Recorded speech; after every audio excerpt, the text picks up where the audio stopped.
झकास हम अपना क्लास में लइका करेलो समार बैठे खाती पास में बाबू बानी सबसे झकास हम अपना क्लास में लइका करेलो समार बैठे खाती पास में सभे करेला बड़ाई हम केने केने जाई केहू कहे अमर पाली केहू लूलिया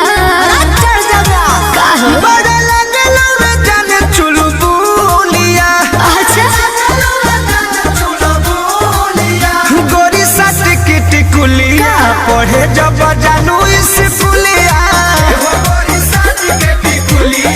पढ़े जब जानू स्कूलिया अरे चुप रहो।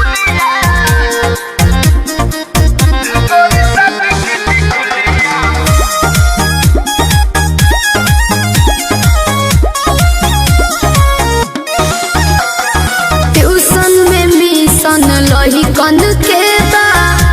हमारा बतावे के घड़ी में सभे देखेला समय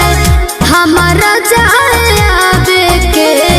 ये हमरा सब बुझाते है बाबू तो का पूछता है ए धन ओठ पर लगा के उठल लिया तो चले लू हिरनी वाला चलिया ऐसा न बता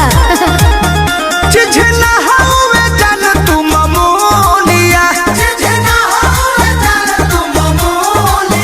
मत सट के टिकुलिया पढ़े जब जानू स्कूलिया पढ़े जब